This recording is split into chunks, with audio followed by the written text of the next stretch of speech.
আসসালামু আলাইকুম। সংবাদে আপনাদের সবাইকে স্বাগত জানাচ্ছি। আমি ফিরোজ তোহা। শুরুতেই আরবে কেবলস সংবাদ শিরোনাম। বাংলাদেশের সর্বশেষ গুরুত্বপূর্ণ আপডেট সংবাদ আপনাকে স্বাগত। শুরুতেই সংবাদ শিরোনাম, পরে বিস্তারিত। শুরুতে জানাব, ডক্টর মিজানুর রহমান আজহারীর সমালোচনা করেন ইমাম, ঈদগাহ মাঠে ১৪৪ ধারা জারি। ময়মনসিংহের গফরগাঁয়ে ঈদ জামাতে ইমামকে নিয়ে আপত্তিকর জের ধরে উপজেলা লামকাইন ঈদগাহ মাঠে ১৪৪ ধারা জারি করেছে। লামকাইন ঈদগাহ মাঠটি স্থানীয়ভাবে প্রসিদ্ধ ও শত বছরের পুরনো ঈদগাহ মাঠ বলে জানিয়েছে স্থানীয়রা। আজ উপজেলা প্রশাসন এ বিষয়ে লিখিত আদেশ দিয়েছে। ২৪ ঘন্টার জন্য ১৪৪ ধারা জারি করা হয়েছে। এরপর জানাবো, বঙ্গভবনে ঈদের নামাজ পড়বেন রাষ্ট্রপতি এবং জাতীয় ঈদগাহে প্রধান উপদেষ্টা। রাষ্ট্রপতি মোহাম্মদ শাহাবুদ্দিন চুপ্পু ঈদুল ফিতরের নামাজ পড়বেন বঙ্গভবনে। তিনি জাতীয় ঈদগাহে আসবেন না, কিন্তু অন্তর্বর্তীকালীন সরকারের প্রধান উপদেষ্টা প্রফেসর ডক্টর মোহাম্মদ ইউনূস জাতীয় ঈদগাহ ময়দানে নামাজ পড়বেন। এদিকে ঢাকা ঈদের জামাত কখন কোথায়? বাংলাদেশের আকাশে আজ রোববার ১৪৪৬ হিজরি সনে পবিত্র শাওয়াল মাসের চাঁদ দেখা যাওয়ার পর থেকে ঈদ অনুষ্ঠিত হচ্ছে।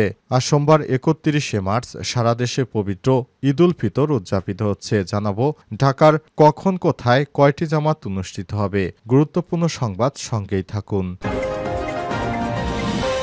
এবারে জানাবো, এপ্রিলের মাঝামাঝিতে দেশে ফিরবেন খালেদা জিয়া, বললেন মির্জা ফখরুল।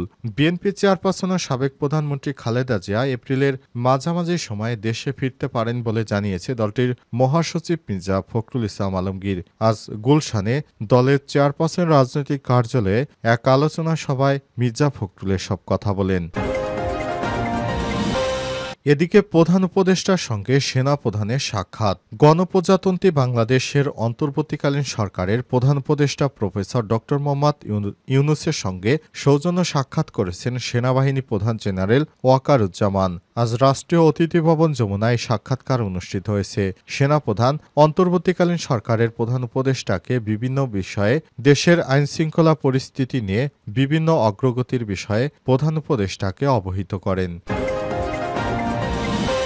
এবং সর্বশেষ জানাবো, দেশে বিশেষায়িত হাসপাতাল হবে চীনের বিনিয়োগে। চীনের বিনিয়োগে দেশে দ্রুততম সময়ের মধ্যে বিশেষায়িত হাসপাতাল নির্মাণের কাজ শুরু হবে বলে জানিয়েছে অন্তর্বর্তীকালীন সরকারের প্রধান উপদেষ্টা রোহিঙ্গা বিষয়ক বিশেষ দূত ডক্টর খলিলুর রহমান।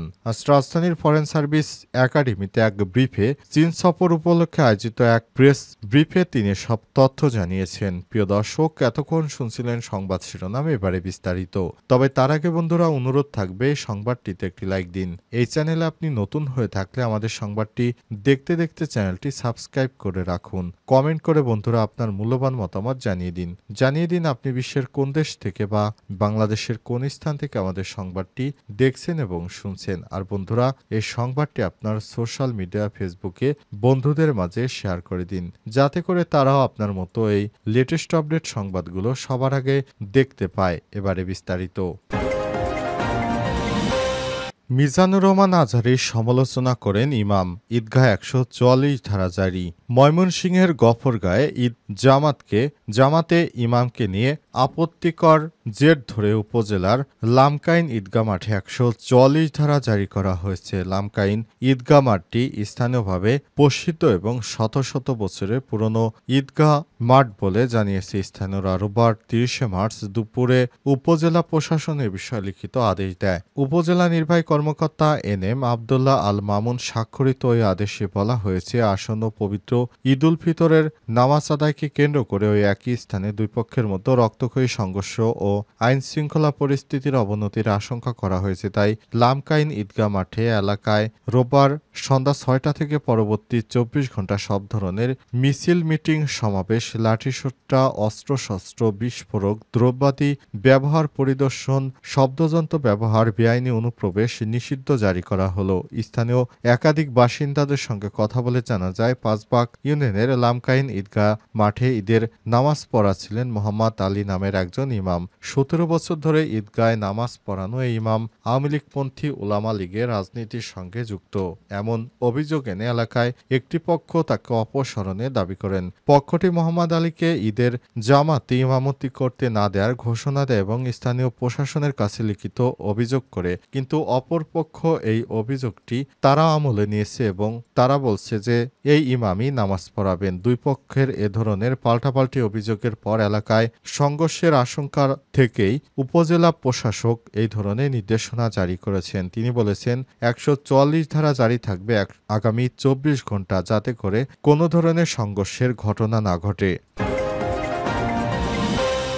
বঙ্গভবনে ঈদের নামাজ পড়বেন রাষ্ট্রপতি আর জাতীয় ঈদগাহে প্রধান উপদেষ্টা।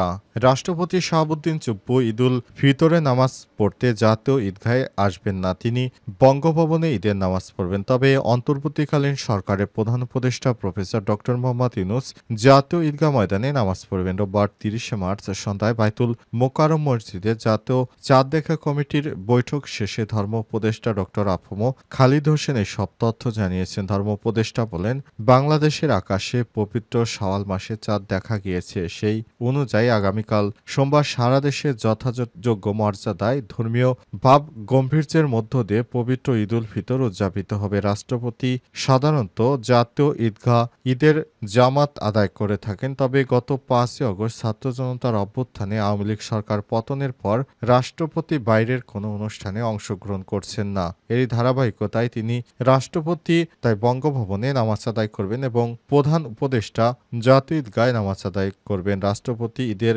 নামাজ পড়বেন বঙ্গভবনে। তিনি আরো বলেছেন, সবাই ১৪৪৬ হিজরি সনে পবিত্র শাওয়াল মাসের চাঁদ দেখা সম্পর্কে সব জেলা প্রশাসক, ইসলামিক ফাউন্ডেশন, ৬৪ জেলা কার্যালয়, বাংলাদেশ আবহাওয়া অধিদপ্তর এবং মহাকাশ গবেষণা দূর অনুধাবন প্রতিষ্ঠান থেকে প্রাপ্ত তথ্য নিয়ে আলোচনা করা হয়েছে।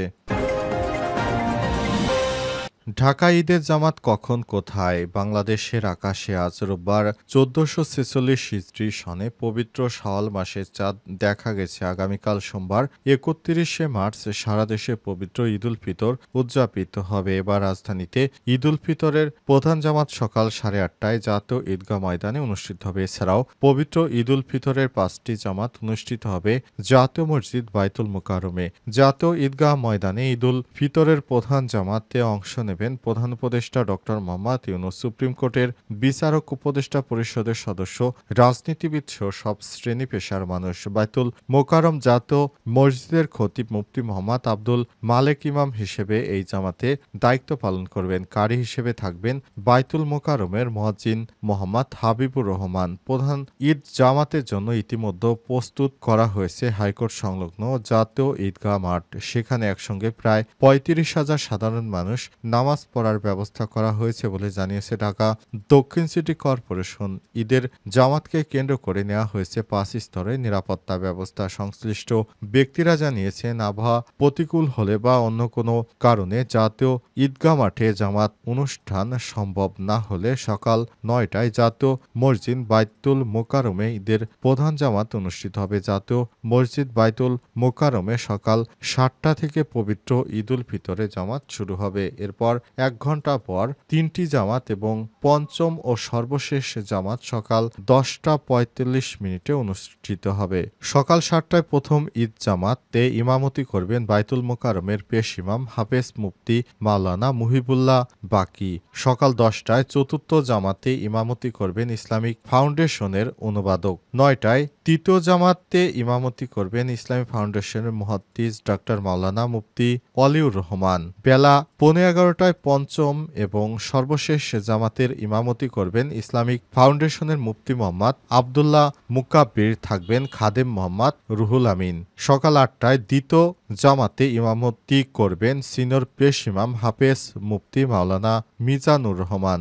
ঢাকায় আরও যেসব স্থানে ঈদের জামাত অনুষ্ঠিত হবে: ঢাকার ১,৪৩৫টি মসজিদ, ১৮৯টি ঈদগাহে জামাত অনুষ্ঠিত হবে। সে অনুযায়ী নিরাপত্তা ব্যবস্থা সাজিয়েছে মহানগর পুলিশ। এপ্রিলের মাঝামাঝি দেশে ফিরবেন খালেদা জিয়া, বললেন মির্জা ফখরুল।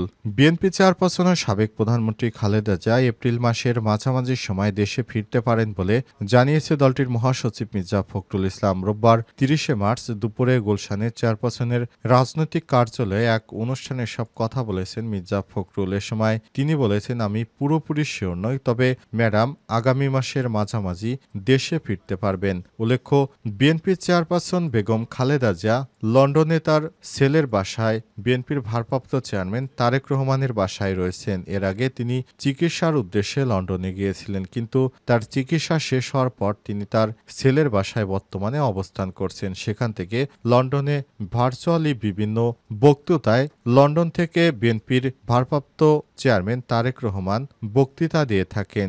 সেখান থেকে তিনি তার মায়ের সঙ্গে অর্থাৎ বিএনপি চেয়ারপারসন বেগম খালেদা জিয়াকে সঙ্গে নিয়ে একটি ঈদের ছবি পোস্ট করেছেন। সেখানে তারেক রহমান দেশবাসীর উদ্দেশ্যে তিনি ঈদের শুভেচ্ছা বার্তা দিয়েছেন।